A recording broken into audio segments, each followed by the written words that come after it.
서울고속도로 서울 쪽 고기 분기점에서 2개 차로 막고 작업 중이라 흥덕 나들목부터 10km 구간 쭉 정체입니다. KBS 교통정보센터였습니다. 김경래의 최강시사는 여러분의 참여를 기다립니다. 샵 9730으로 문자메시지를 보내주세요. 짧은 문자 50원, 긴 문자 100원. 콩으로는 무료로 참여하실 수 있습니다. 네, 김경래 최강시사 듣고 계시고요. 오늘 1부에서는요 경제 얘기 좀 해보겠습니다. 걱정들 많으시잖아요, 경제 얘기. 특히 이제 경제 그러면은 그런 생각들 많이 하시는 것 같습니다. 일본의 뭐 잃어버린 20년 뭐 이런 얘기도 하면서 우리가 일본으로 따라가는 거 아니냐, 일본처럼 되는 거 아니냐는 걱정도 있고, 한편으로는 야, 일본이 얼마나 대단한 나라인데 일본보다 우리가 굉장히 좀 뒤처져 있다, 아직도 이런 생각을 갖고 계신 분들이 있고요. 여러 가지로 사실 우리랑 일본이랑 비교하는 게 많습니다. 경제 상황이요. 특히 이제 지금 요즘 안 좋으니까요. 어디까지가 맞는 얘기인지 한번 전문가의 눈으로 들어보도록 하겠습니다. 일본에서 교수로 계신 분입니다. 리스 메이칸대 경제학부 이강국 교수님 스튜디오에 모셨습니다. 안녕하세요. 예, 반갑습니다. 네, 아니, 일본 교수님인데 왜 한국에 계시나요? 올해가 연구년이라서 네. 사실은 1년을 받았기 때문에 작년 가을에는 영국에 갔었고요. 예. 올해 봄학기부터는 서울대 방문하고 있습니다. 아마 이제 한국에 오신 지가 이제 꽤 되셨죠? 예, 예. 몇 달 되신 거죠? 예. 그 지인들 만나고 이러면 제가 앞에 얘기했던 이런 질문 엄청 많이 받지 않습니까? 예, 많이 봤죠, 사실은. 일본이 경제가 얼마나 어려운 거냐? 예. 우리랑 일본이랑 어떻게 다르고 어떻게 예. 같은 거냐? 예. 그 얘기를 오늘 좀 여쭤보고 싶은데요. 예. 일단은 우리가 그냥 보도로 보기에는 미국은 굉장히 경제가 지금 좋은 상황이다. 물론 이제 미중 갈등 뭐 이런 게 있긴 하지만은 뭐 그런 얘기를 듣는데, 일본은 여전히 굉장히 좀 불황이고 저성장, 뭐 저출산, 여러 가지 이제 어려운 상황이다라고만 알고 있습니다. 실제로 일본 경제는 어떻습니까? 그래도 2013년부터 그 아베노믹스가 시행되면서 굉장히 적극적으로 거시경제 정책을 폈기 때문에 네. 실제로 오랫동안 그 20년 동안 잃어버린 20년이라고 표현되는 네. 장기 불황이나 디플레로부터는 탈출하고 있다고 봐야겠습니다. 그래요? 예, 예. 근데 아베노믹스에 대해서 좀 비판적인 시각을 가진 사람들도 굉장히 많잖아요, 네. 한국에. 그건 어떻게 봐야 돼요? 저는 사실은 굉장히 올바른 방향이었다고 생각이 들고, 네. 사실은 그 일본 경제가 굉장히 오랫동안 그 고통을 받았는데, 네. 그러니까 아베노믹스가 굉장히 핵심적으로 했던 거는, 그러니까 이전과는 다르게 통화 정책이나 재정 정책도 소극적이지 않았고, 특히 통화 정책 부분에서 굉장히 적극적으로 돈을 푸는 방식으로 경제를 부양하기 위한 노력을 폈거든요. 네. 이런 것들이 굉장히 지금은 효과를 어느 정도 발휘하고 있다고 볼 수 있죠. 일본에 계시지만 당연히 이제 경제학을 전공하시니까 한국 경제에 대해서 예. 이제 촉각을 좀 곤두세우고 계실 것 같은데, 한국 경제 어렵다는 얘기 굉장히 많습니다. 예. 고용, 뭐 수출, 뭐 성장률 다 어렵다고 얘기하고 최악이다, 뭐 이런 얘기도 많고요. 예. 밖에서 보시기에는 어떻습니까? 실제로 그 최근 경제 흐름은 좋지는 않죠. 작년 성장률이 한 2.7%, 그리고 올해 1분기 수치를 보면 마이너스 0.4%라서 굉장히 쇼크였는데, 그렇다고 해서 과거에 외환위기라든가 글로벌 금융위기 같은 위기 수준은 아니겠고요. 아하. 그렇지만 이제 올해 들어서는 미중 갈등이 심화되고 국제적 불확실성이 굉장히 높아지니까 네. 실제로 수출이 줄어들고 있거든요. 네. 그러니까 수출이 줄어들고 있으니까 투자도 굉장히 안 좋고요. 그러니까 이런 상황에서 이제 정부는 일본처럼 사실은 굉장히 적극적으로 대응을 해야겠죠. 네. 예를 들어서 뭐 재정 정책을 아주 확장적으로 펴는다든가 해야 되는데, 그래서 IMF도 사실은 제언을 했었고 우리 정부도 6.7조 원 정도의 추경안을 내놓은 것 같은데, 네. 사실 저는 굉장히 모자란다고 생각합니다만은. 그 추경안도요? 그럼요. 근데 그것도 통과되지 그렇죠. 못하고 있어요. 참. 그러니까 지금 말씀하시는 거는 우리 정부가 적극적인 역할을 할 타이밍이다. 그렇죠.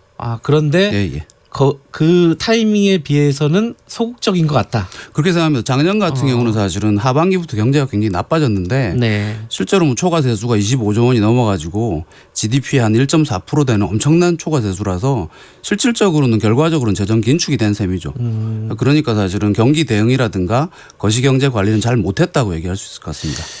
약간 좀 본질적인 질문이라서 좀 뭐랄까 추상적일 수 있을 것 같은데요. 네. 청취자분들 들으시기에 우리 경제의 저성장 국면이라든가 이런 게 좀 자연스러운 흐름이다. 네. 어쩔 수 없는 흐름이다라고 생각하는 쪽이 있고 아니 이거 좀 심각한 상황이라서 이 뭔가를 이제 변화가 모색돼야 된다라고 생각하는 분들이 있습니다.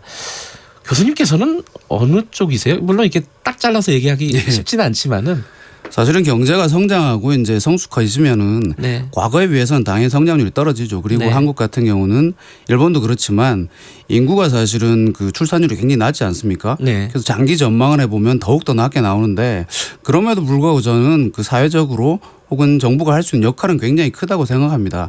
사실 한국 경제에서 이제 내수가 굉장히 부진해 왔고요. 외환위기 뒤에 불평등도 심화되고 그리고 이제 국민 경제 전체에서 소득에서 노동자가 가져가는 네. 임금의 몫인 노동소득 분배율도 하락해가지고 그런 부분들이 사실은 내수 둔화에 영향을 많이 미쳤기 때문에 이런 부분들이 사실은 최근에 성장률 하락에도 중요한 사실은 역할을 했을 텐데 그런 면에서는 경제 구조를 좀 더 평등하게 바꾸고 공정하게 바꾸고 네. 이렇게 이제 구조 개혁을 하는 노력들이 장기적으로 봤을 때 생산성과 그리고 성장에도 도움이 될 수 있고요. 아주 멀리 보면은 당연히 출산율을 높여서 사실은 그 인구 감소를 막는 노력이 꽤 필요한데 네. 지금 과연 그런 노력이 정부가 충분히 하고 있는지는 좀 의심스러운 면이 있죠.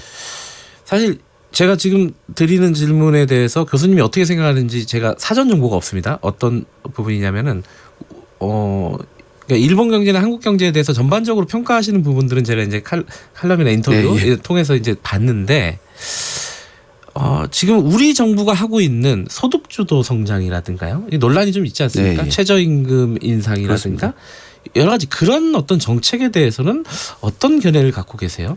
예, 저도 해외에서 굉장히 관심 깊게 예.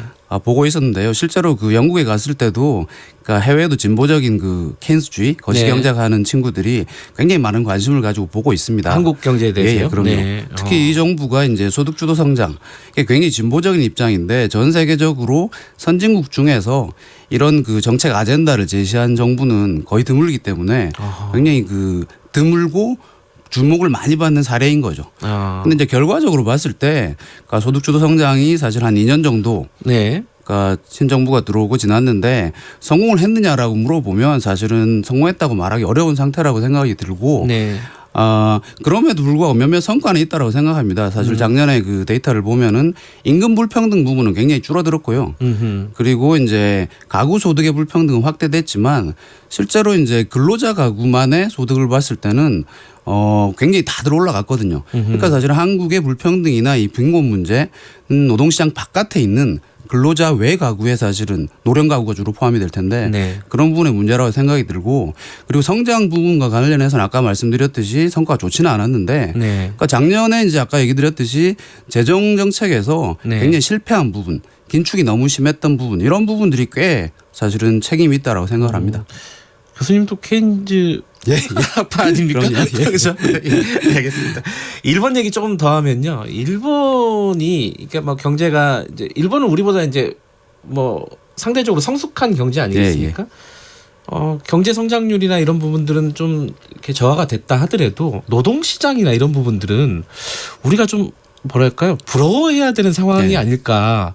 되게 안정적이고 근데 우리랑 다른 게 어떤 게 있습니까? 그러니까 막연하게 그런 생각은 있어요. 일본이 우리보다 노동시장이 굉장히 안정적이다. 이런 얘기는 많이 하는데 실제로 뭐가 달라요, 우리랑? 실제로 이제 거의 완전 고용 상태죠. 지금요? 예, 일단 대학생들이 졸업을 하고 나면 일자리를 구하기가 아주 쉽기 때문에 취직 희망자 비율로 계산해 보면 98% 정도. 네. 그러니까 쉽게 이제 취직을 할 수 있다고 나오거든요. 그리고 청년 실업률이 약 4% 정도밖에 안 되기 때문에 그래요? 한국보다는 굉장히 다른 현실인 거죠. 그게 쭉 장기적인 추세입니까? 아니면 요새 그러니까 아주 근래에 나오는 현상입니까? 그래서 사실은 청년층 인구가 상대적으로 많이 줄었기 때문에 뭐 일손이 그러겠군요. 부족한 그런 구조적인 인구적인 면도 있을 텐데 네. 아까 말씀드렸듯이 2013년 뒤로는 아베노믹스와 같이 그런 적극적인 노력에 의해서 경기가 꽤 회복됐기 때문에 그 효과도 있는 거죠. 아하. 실제로 2000년대 초반까지는 굉장히 안 좋았어요. 예. 그럼 이제 사실은 일본 경제가 뭐 여러 가지 뭐 논란이 있겠지만 어쨌든 노동시장에서 우리가 배울 점은 어떤 게 있을까 이런 생각이 들어요. 제가 보기에 사실 친구들도 많이 그런 질문을 예. 하는데 이제 제가 70년생인데 친구들 만나면 벌써 회사에 나와가지고 옷 벗은 친구들이 꽤 있거든요. 아하. 그러니까 그런 얘기를 일본에 간 친구들하고 하면 깜짝 놀래요. 진짜요? 예, 사실 일본이나 유럽도 마찬가지인데 한 회사에서 굉장히 오랫동안 일을 합니다. 예를 들어 60세나 뭐 더 넘어서까지 일을 하고 이제 그만두는데 한국은 그렇게 따지면 대기업 사무직 같은 경우도 보통 한 50살 정도 되면 네. 그러니까 회사를 나오는 경우가 많지 않습니까? 그러니까 그런 면에서는 굉장히 안타까운 면이 있죠. 그런 게 사실은 우리나라가 이제 다른 선진국에 비해서 자영업 비중이 굉장히 높은 그런 현실하고도 관계가 있을 테고요. 그러니까 일본이 그렇다 뭐 예를 들어 우리 같이 한 50세 되면은 회사 나가야 된다라는 게 자연스러운 당연한 것처럼 느껴지지 않는 게 뭘 잘하기 때문에 일본 노동시장은 뭐가 다르기 때문에 그렇게 뭐랄까 노동시장이 그렇게 구조가 돼 있습니까? 일본뿐 아니라 그 다른 선진국과 비교해 보면 사실 여러 가지 이유가 있겠지만은 뭐 한 가지 중요한 이유는 역시 임금 체계와 관계가 있을 것 같습니다. 어떤 거 말씀하시는 거죠? 한국이 이제 전 세계적으로 봤을 때도 연공급의 성질이 가장 높은 그런 나라거든요. 연공급이면 1년 지나면 자연스럽게 그렇죠. 임금이 오르는 거예요. 근속 연수에 따라서 예. 임금이 올라가는. 그거 좋은 거 아닌가요? 노동자들한테는? 어떻게 보면 뭐 일을 잘하나 못하나 무슨 일을 하냐 상관없이 예. 오래만 일하면 많이 받게 되면 좋을 수 있지만 기업 입장에서는 사실은 생산성에 비례한 것도 아니고 어떻게 보면은 그러니까 고령 노동자가 많아지면 부담이 될 수도 있으니까 한 네. 50 지난 노동자들을 계속 안고 가기 고용하고 있기가 어려운 네. 그런 상태가 될 수도 있는 거죠. 그러면 뭘 바꿔야 돼요, 우리가? 실제로 난감한 한국이 건데. 연공급의 그 특성이 굉장히 강합니다. 우리나라는 이제 데이터를 보면 그러니까 처음에 입사했을 때랑 비교했을 때 25년쯤 지나면 임금이 한 3배 된다 그러거든요. 아, 입사 때보다요? 예. 유럽은 한 1.6배 굉장히 안 올라가요. 처음에 많이 받는 거 아니에요? 아니요. 많이 받는 거 아니에요. 일본 한 2.3배 정도 된다 그러는데 예. 사실은 연공급 원조가 일본인데 일본도 최근에 많이 바뀐 거죠. 그런 부분에 있어서는. 그러니까 그게 말하자면 노동자들한테 받아들이기가 굉장히 힘들잖아요. 그러니까 예. 자연스럽게 임금이 시간이 지나면 올라가는 게 사실 노동자들한테 유리하다라는 네. 생각을 가질 수도 있는데 그거를 개혁하는 게 쉽지 않았을 텐데 일본은 어떤 식으로 그거를 바꿔나갔나요? 사실은 일본이 이제 전후에 연공급이 이제 확립이 됐지만 그 뒤부터도 이게 연공급을 개혁하기 위한 목소리들이 굉장히 많이 나왔습니다. 그래서 오랫동안 역사적으로 연공급 부분을 줄이고 이제 직무급이라 그러는데 그 반대로 사실 어떤 일을 하느냐에 따라서 임금을 받는 그런 네. 체제를 도입하려고 노력을 많이 했었죠. 네. 그래서 7, 80년대는 직능급이라 그래가지고 이제 직무 능력 즉 숙련이나 뭐 경력에 따라서 사실은 임금을 올려주는 그런 제도를 썼었는데 그것도 사실은 연공급 특징이 굉장히 강하기 때문에 네. 비판이 좀 있었고 최근에 와서는 2000년대 와서는 역할급이라고 이름을 붙입니다. 역할급이요? 예, 일본형 직무급이라고 표현할 수 있을 것 같은데 회사 내에서 사원 등급을 정해놓고 그 사원 등급이 역할인데 그 안에서 또 직무 성과를 평가해가지고 거기에 따라서 임금을 맞춰주는 거죠. 언뜻 보기에는 뭐 합리적이게 들리긴 하지만은 예. 우리 사회에서 그걸 도입하려면은 굉장히 힘들지 않을까라는 생각도 언뜻 들어요. 예, 기본적으로 사회적 합의라든가 굉장히 예. 오랜 논의 기간 이런 것들이 있어야 될 거라고 알겠습니다. 생각합니다. 어쨌든 뭐 우리 사회에 주는 시사점은 있는 것 같고요. 한 가지 아까 잠깐 언급을 하셨는데 청년 실업 문제 예, 말씀하셨잖아요. 일본은 거의 완전 고용이다라고 얘기하고 주위에서 사실 애 졸업하면 일본 보내야겠다 그렇게 얘기하는 사람이 있어요 실제로. 예, 제 친구들도 있습니다 실제로. 진짜 그래요 일본? 예. 그래. 근데 예전에 일본 뭐 프리터족이라 아르바이트만 하고 일 안 하고 뭐 니트족이라 그래가지고 이 일할 의욕이 없는 그런 세대 이런 얘기 일본 되게 많았는데 그게 좀 극복이 된 상황이에요 일본이? 그렇죠. 그런 얘기가 이제 90년대 중후반 2000년대 초반에 이제 경제가 안 좋을 때 네. 사실은 취업 빙하계 세대라는 이름을 붙이기도 하는데 아예 취업이 안 된다. 예, 그때는 이제 한국만큼 굉장히 상태가 안 좋았으니까 그때 취업 시장에 나온 그 대졸자들이나 고졸자들은 사실은 좋은 정규직을 찾기가 어려웠고 주로 비정규직을 전전하거나 그렇죠. 아니면 취업이 안 되는 예. 그런 경우도 그렇게 꽤 들었거든요. 있었죠. 예. 그러니까 경제가 좋아지면서 자연스럽게 그럼요. 야, 이거는 참 우리가 뭘 따라할 수는 없는 거 아니에요, 이거는? 그러니까 자연스럽게 이제 어떤 정책이나 이런 효과들이 장기간에 걸쳐서 나타났다. 이렇게 봐야 되는 건가요? 장기간에 구조적으로 나타나는 요인은 인구 변화 요인이 꽤 있을 테고요. 그럼에도 불구하고 사실은 2011년과 비교해 봐도 지금이 사실은 취업 시장이 굉장히 좋아졌는데 그거는 네. 역시 아베노믹스 같은 적극적인 그 정책적인 노력에 의해서 경기가 서서히 회복되고 있는 면이 굉장히 영향을 미치고 있다고 할 수가 있겠죠. 이게 참 제가 얘기를 듣다 보니까 질문할 거리가 너무 많아지는데 사실 좀 뭐랄까 큰 얘기로 마무리를 해야 될 것 같아요. 한국 경제가 아까 말씀하셨잖아요. 여러 가지 이제 어려운 상황인 건 사실이고 정부의 어떤 정책적인 의지나 노력이나 실행도 이게 미진한 것 같다. 예.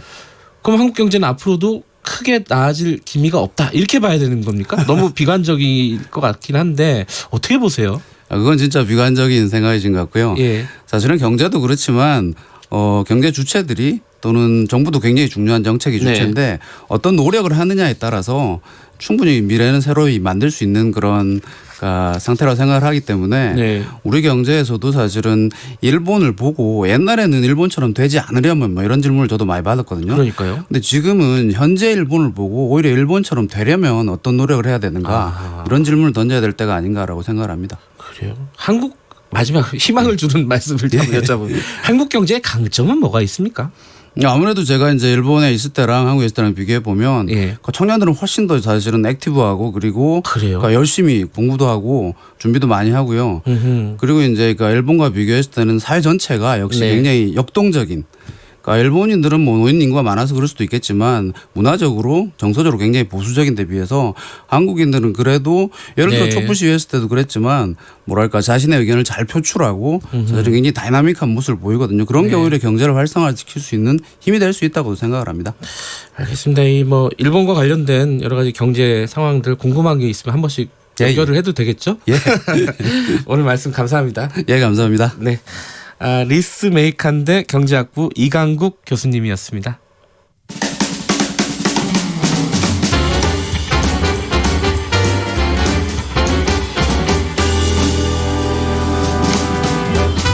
여러분의 아침을 책임집니다. 김경래의 최강 시사.